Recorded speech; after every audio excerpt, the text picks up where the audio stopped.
All right, so I did have the opportunity to play this last night, but obviously streaming at night is a little different in my house because we're sleeping and stuff, so I can't really just pop the stream on and go through things with you guys. I might try and start doing that. We'll see if it works, but for now, it's morning. We're checking out the patch notes for 322 PTU, and then we'll jump in the game. So starting off right away, I guess I should scroll up a little bit. Oh, wrong window. Hold up.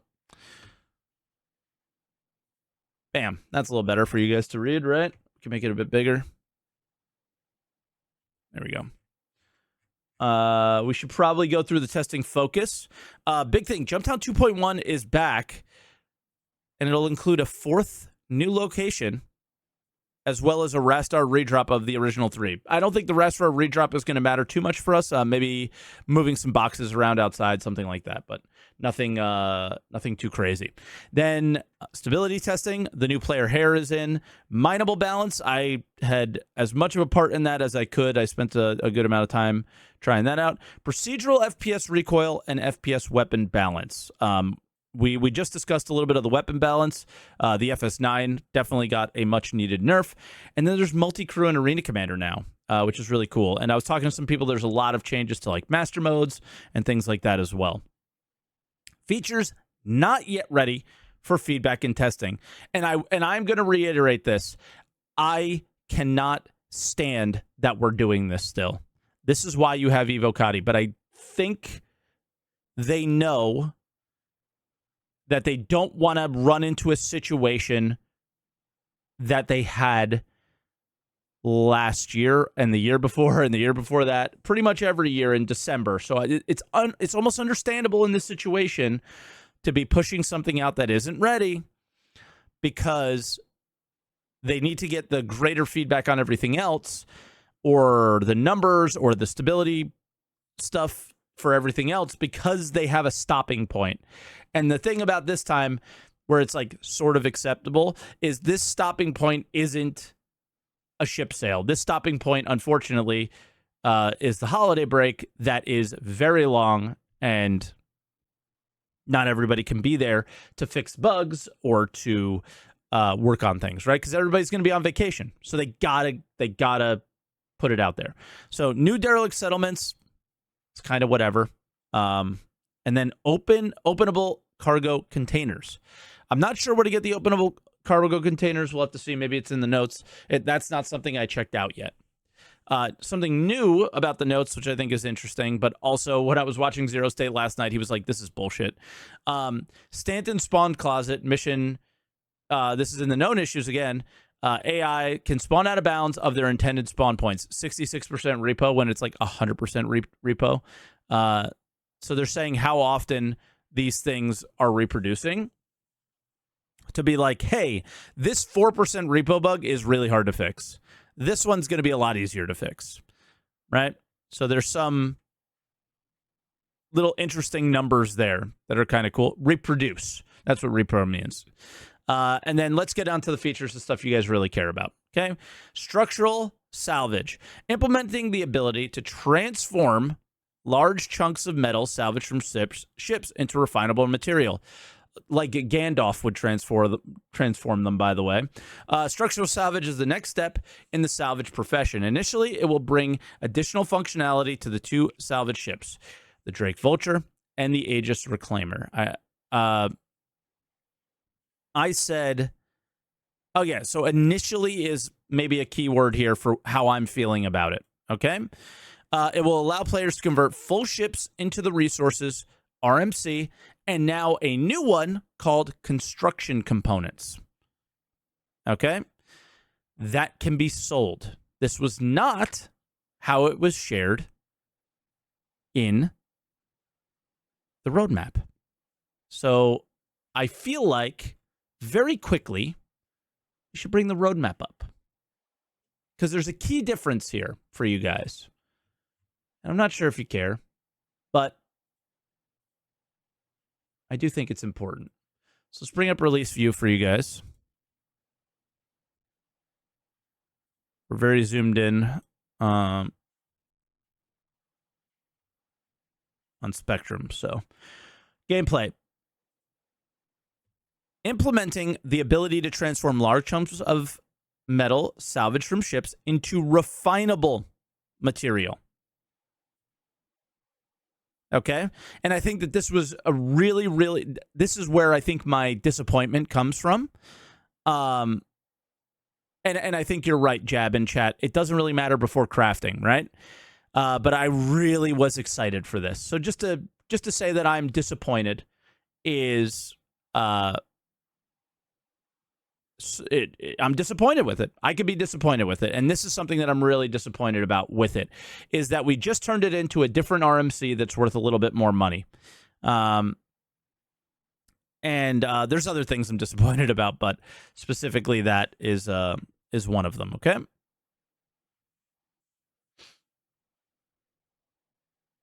It should be worth way less than RMC. You got to remember, let's take this as this better be tier -1, because I don't think that this update is anywhere near what I would have liked it to be. And then let's just call this very, very tier 0. And I don't like to do that, but that better be what's happening here, because I would say I'm just disappointed with the involvement or just everything around it, except for some things. The thing I'm going to get to is actually the coolest and best part. So let's sprinkle some sugar with the salt a little bit. It will also bring an update to the way material is stored on the salvage ships. This is WCIG. This was so much better, but it causes a major issue, in my opinion, with the Reclaimer. It will introduce the concept of internal storage, which is a buffer in that in the ship that will fill.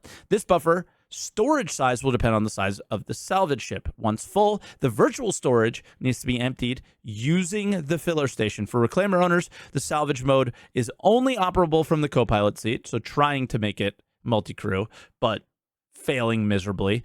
The Reclaimer salvage terminal can now export sizes of 1, 2, 8, and 16 SCU cargo containers. Okay, what they're not telling you is how much salvage the Reclaimer can hold. It's a lot. It's really cool.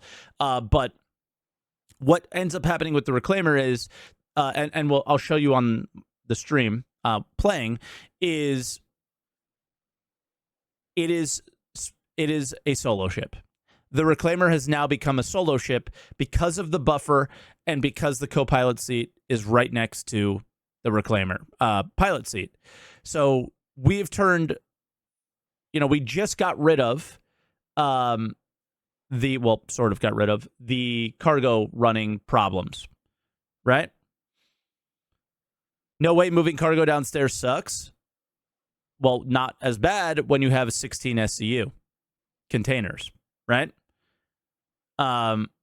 So completely unacceptable currently soloing the Reclaimer. Exactly, right? Because it's what you could do now, and they need to figure out a solution to this problem, because it's really bad. Why ever use the Vulture? And when I tell you this update improves the Vulture, like, hey, everybody was complaining about the Vulture, right?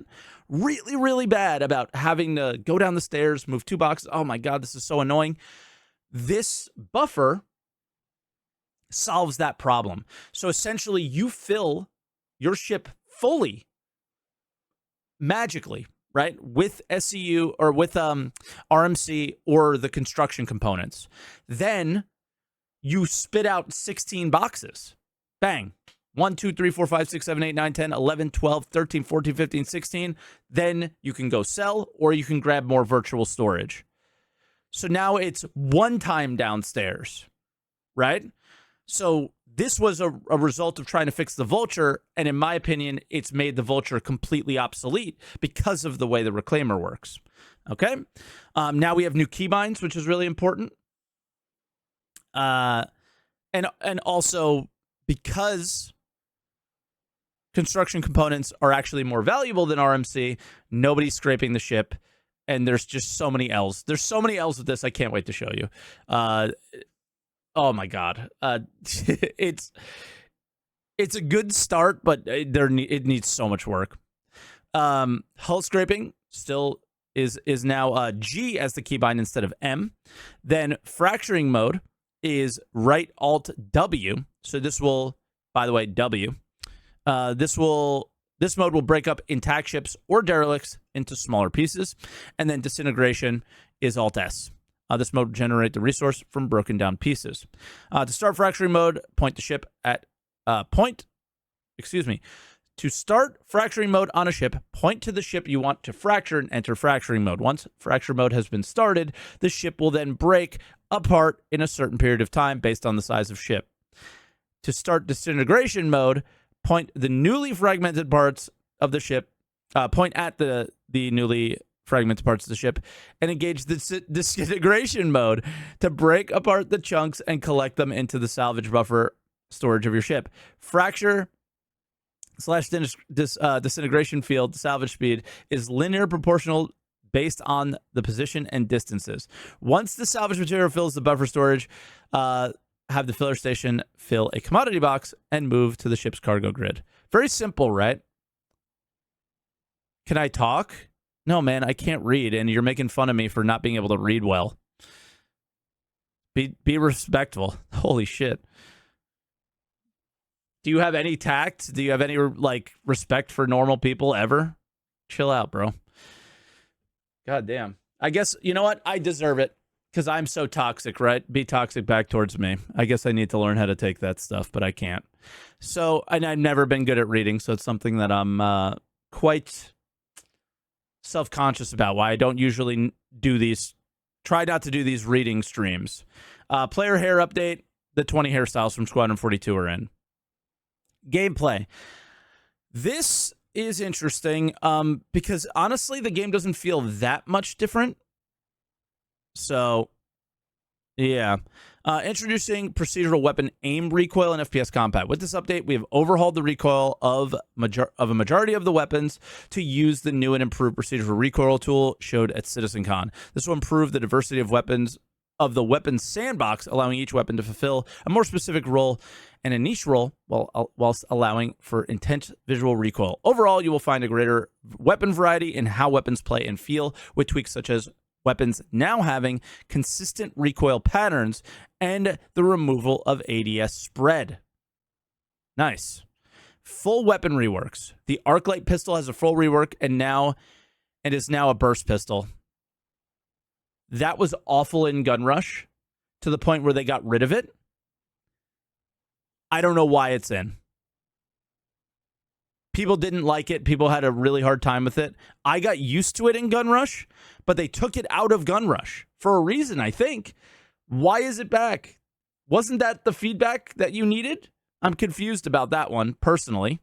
With an alt-fire mode of single fire, the original Arclight, and everybody loves the Arclight. Every game needs a burst and auto pistol. Okay. I guess I'm not much of an FPS player, and the LH86 pistol is now fully automatic. It's insane. Fire rate changes. Demico, S71, and P4AR have all been reworked to increase their fire rates. The Lurman V burst delay has also been decreased. The Demico is the one that I'm surprised about. Everything else is like, okay, you increased their fire rates. Fine. Force reaction, maybe to fall in line with the FS9, maybe. I don't know. Force reaction updates. Forces have been tweaked across a range of weapons to make knockdowns only occur in situations where that you would feel they should occur. This should appear as an overall reduction in staggers and knockdowns. Holy, the best update added to the game. Structural salvage, sit down, you're trash. This is it right here, guys. This is the update we've all been waiting for. The force reactions finally being dealt with. Holy. R97 hidden nerf. Have you looked at how much ammo it has? I think it's a massive buff. What do you mean? I'll just say the R97 has 18 rounds, and you can, like, click them like crazy. So do you mean the hidden nerf is you can't knock people down? Because the gun is insane. Okay. Other changes include balance to sniper rifles to avoid players in heavy armor being one-shot when hit by a sniper rifle, while still allowing this to happen players wearing medium armor. No. This is going to get changed.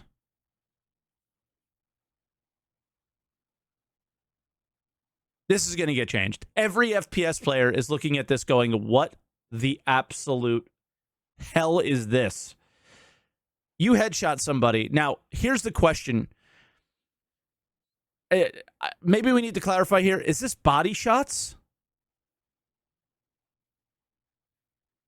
Right? So let's assume this is body shots. Headshots better be one-shot kills. If it's headshots, that's terrible.